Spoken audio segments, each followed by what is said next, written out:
तो शुरू करते हैं आफरीन की कहानी से। आज ये बात मैं आप सभी से शेयर करने जा रही हूँ, जो मेरी आंटी की ननद से जुड़ा हुआ है। आंटी की शादी के 1 साल बाद उनकी जो ननद थी, उनकी बिहेवियर में बहुत नेगेटिव चेंजेस आ रहे थे। वो बहुत अजीब बिहेव करने लगी थी। वो अपने रूम से बहुत देर तक बाहर नहीं आती थी, जो कि बड़ी अजीब बात थी। कुछ महीना गुजरा तो घर में अजीब चीजें होने लगी, लाइक रुमाल, कपड़े गुम जाना और ऐसे जगह से वापस से मिलना जो अनएक्सपेक्टेड था। और तो और घर में ऐसी चीजें दिखने लगा, किसी का नजर आने लगा जैसे कोई साया या कोई कुछ खड़ा हुआ है, ऐसे कुछ फील होने लगा। काफी दिनों तक ये चलता रहा। फिर आंटी को पता चला किसी तरीके से उनकी ननद ने जादू टोने किया है। और वो जादू टोना करती है क्योंकि वो चिल्ला काट रही थी। तो अब आंटी बहुत ज़्यादा परेशान थी और बात काफ़ी आगे बढ़ गई।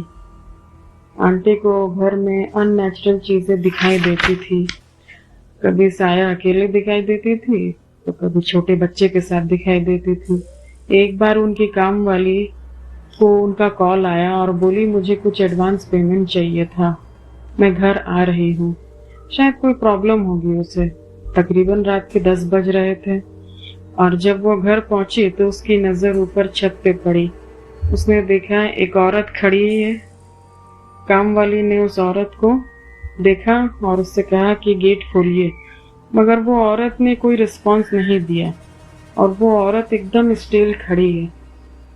काम वाली को अजीब लगा और काम वाली ने इतने बेल बजाया, किसी ने गेट नहीं खोला। फिर काम वाली ने आंटी को कॉल किया। आंटी बोली, हम सब लोग घर पे नहीं हैं, किसी काम से बाहर आए हैं, तुम्हें इन्फॉर्म करना भूल गए थे। ये सब सुन के काम वाली डर के भागना शुरू कर दी, क्योंकि वो जो देख रही थी वो तो कुछ और ही था। एक बारी अंकल जब घर आए, आंटी को बोले कि चाय बना दो। 3 से 4 बार कहा, लेकिन आंटी अंकल के तरफ कमर करके लेटी हुई थी और एकदम स्टिल थी। इतने में आंटी की सास बोली, बेटा तुम किसको आवाज दे रहे हो? वो तो वॉशरूम में है। ये देख के वो घबरा गए। जब ये सब हरकत घर में बढ़ने लगा तो घर वालों ने डिसाइड किया कि किसी बाबा को दिखाते हैं जो ये सब में एक्सपर्ट हो। मगर वो बाबा से भी कोई मदद नहीं मिला। जाते वक्त बाबा ने कहा, इस घर पे 3 जिन्नात का खानदान है यहाँ पर। फिर उन्होंने बहुत पीर, बाबा, इमाम सबको दिखाया, फिर भी कुछ हुआ नहीं। उनमें से एक बाबा ने अंकल को कुछ कागज का टुकड़ा दिया जिसमें कुरानिक आयतें लिखी हुई थी।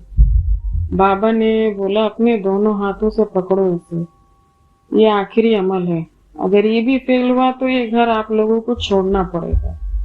बाबा ने अंकल से कहा, अपने दोनों आंखें बंद करो, एकदम बंद रखना और आंखें मत खोलना और हाथों से वो कागज गिराना मत। फिर बाबा ने बोला, तुम्हें क्या नजर आ रहा है?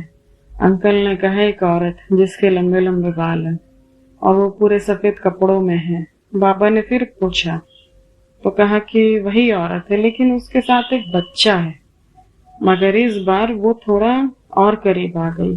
बाबा ने फिर पूछा, एक काले रंग का साया है, उसके मर्द की तरह आवाज है और वो भी उसी औरत के साथ ही खड़ा है। और सब मेरे सामने आ गए, बहुत करीब आ गए। और अंकल ने जोर से चिल्ला के आंखें खोल दी और हाथों से वो कागज छोड़ दिया। ये तरीका भी फेल हुआ। फिर 1 हफ्ते बाद उन्होंने वो घर छोड़ दिया। नए घर में शिफ्ट होने के बाद उनके साथ ये एक्टिविटीज खत्म हो गई और आंटी की जो ननद थी, उनकी मेंटल कंडीशन बहुत खराब हो गई।